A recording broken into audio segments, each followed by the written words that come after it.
Voilà, bonsoir. Voilà, je voudrais juste vous dire, pour commencer peut-être, voilà, rien n'est impossible à celui qui croit. Je crois que j'en suis une démonstration vivante.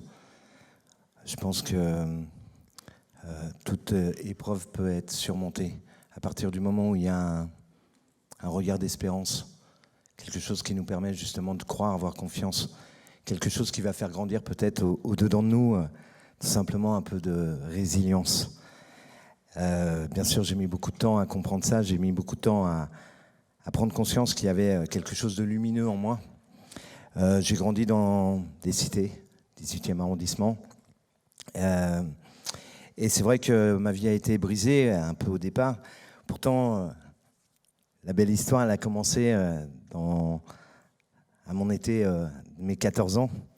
Alors j'étais déjà consommateur de cannabis, assez avancé. Mais là, je me suis vraiment fait voler mon âme par une courtisane, je l'appellerais tout simplement l'héroïne. Donc ça avait bien commencé parce que les éducateurs spécialisés de rue avaient conduit les petits des cités en vacances dans le sud de la France, à Antibes. Et là, j'ai fait cette expérience qui a été mon premier face-à-face avec l'héroïne. Et ça m'a brûlé à peu près 15 ans de ma vie.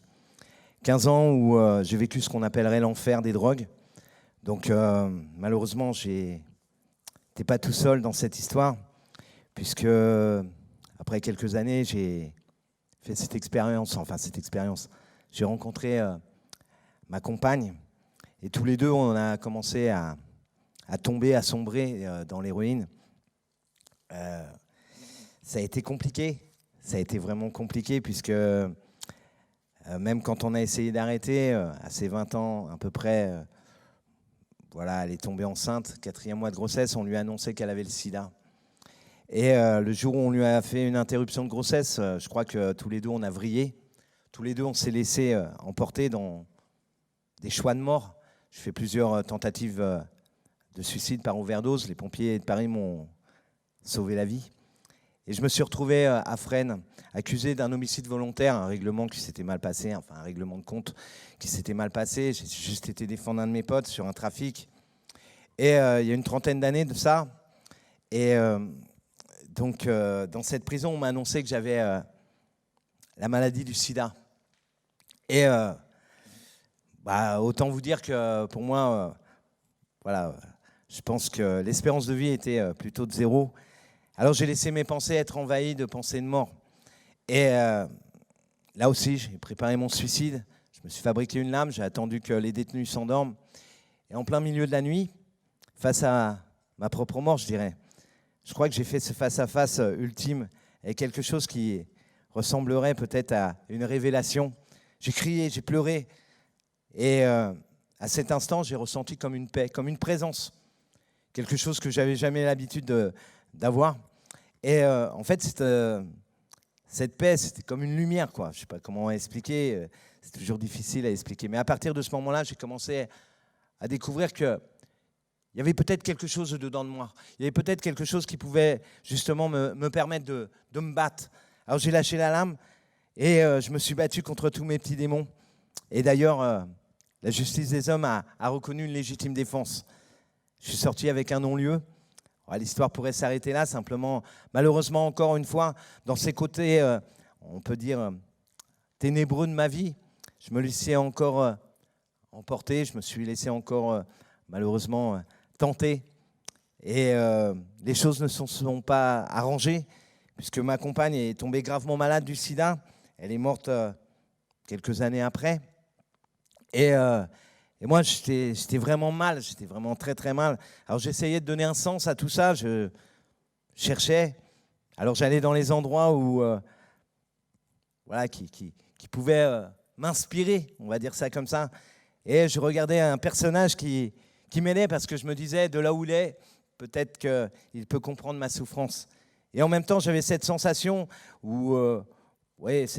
cette tentation de croire que même lui m'avait abandonné. Enfin, voilà ce que j'avais mis ma foi en prison. Voilà, tout partait en vrille. Et j'ai basculé dans la folie.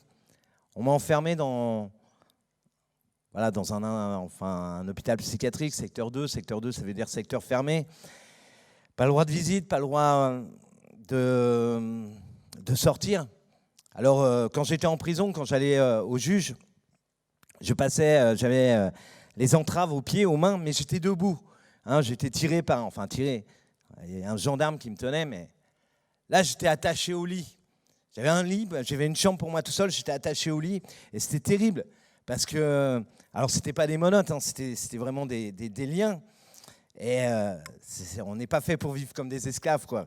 Et c'était encore pire que la prison, je dirais, parce que j'avais même plus la notion de penser. Alors ils ont été sympas quand même, ils m'ont attaché différemment, ils m'ont donné ce qu'on appelle la camisole chimique. Donc j'avais 29 ans en gros, et j'étais incapable de manger tout seul. Ces traitements m'ont shooté complètement. Ce n'était pas de l'héroïne, hein, c'était vraiment un produit. Ils prenaient ma tension toutes les 2 heures. Et on me donnait à manger à la petite cuillère. Excusez-moi pour les détails, mais voilà, pour savoir d'où on peut venir aussi. On me torchait à 29 ans.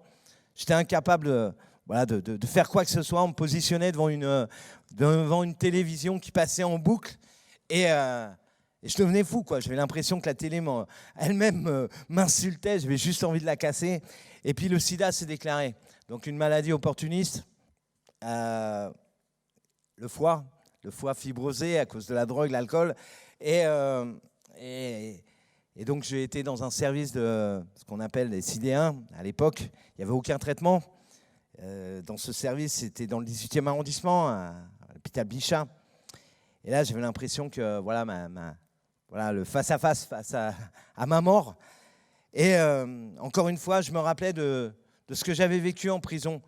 Et je voulais simplement me réconcilier pour mourir en paix. Alors me réconcilier avec ma famille, puisque j'étais vraiment loin d'être en paix avec eux, puisque j'ai fait pas mal de conneries et je leur ai brisé la vie. Et un homme est venu. La rencontre avec une personne qui, pour moi, est un saint homme. Voilà, il avait toutes les applications en lui. Encore une fois, la paix, la joie, l'amour, des choses qui peuvent te permettre justement t'élever, de faire quelque chose comme ça. C'est la première personne qui m'a dit, alors que j'avais 29 ans, que j'étais quelqu'un de bien en fait. Et ça, on ne me l'avait jamais dit. Et c'était incroyable parce que j'y croyais pas, je ne pouvais pas comprendre ce qu'il me disait. Et puis, voilà, je ne sais pas, il y a eu quelque chose dedans de moi qui m'a permis de croire que peut-être cet homme avait raison. Peut-être qu'au-dedans de moi, effectivement, il y avait peut-être quelque chose de lumineux. Alors j'ai écouté ses conseils. Cet homme-là m'a conduit dans une communauté religieuse qui accueillait des malades fin de vie, cancer phase terminale, sida phase terminale. Et je suis arrivé dans cet endroit pour y mourir en fait. Et choc de culture, je suis tombé sur des hommes et des femmes consacrés à Dieu. Et je suis resté 9 ans. Et là, le miracle a commencé puisque pendant 3 ans, les médecins m'ont dit que voilà, je devais pas vivre. Et comme quoi... rien n'est impossible à celui qui croit. Ma compagne n'a pas eu la même chance que moi, elle est morte à 25 ans. Et c'est vrai que quand on a trouvé des traitements contre le VIH, là aussi, encore une fois, quelque chose qui m'a permis d'avancer, il y a quelque chose qui m'a permis de me projeter, il y a quelque chose qui m'a permis justement de donner un sens, trouver ma place ici-bas, donner un but en fait. Et je pensais que c'était dans le monde religieux. Et puis le bon Dieu m'a montré qu'on n'était pas obligé d'être religieux pour... être rendu capable d'aimer, d'être aimé et de donner envie d'aimer peut-être. Et elle m'a permis de rencontrer une femme. Donc un face-à-face, face à l'amour, une rencontre incroyable, puisque c'était encore une fois humainement impossible. Et je vous l'ai dit tout à l'heure, rien n'est impossible à celui qui croit. Alors on s'est mariés, ça va faire 20 ans qu'on est mariés. On a quitté cette communauté à la naissance, enfin au 1 an de ma fille. Donc là aussi, les médecins m'ont dit... que je ne pourrais pas avoir d'enfants. Donc j'ai 2 super enfants qui sont en bonne santé. Et c'est vrai qu'à la naissance de ma fille, ouais, quelque chose qui m'a impacté. Hein, comme quoi, voilà, je crois que la vie est bien plus forte que voilà, tout ce qu'on peut avoir vécu dans notre histoire. Donc j'ai quitté cette communauté et... voilà, mes enfants, donc ma fille a 18 ans, elle aussi, elle fait une fac de droit. Moi qui n'ai jamais été à l'école, c'est quand même juste incroyable. Mon garçon, il est encore au collège.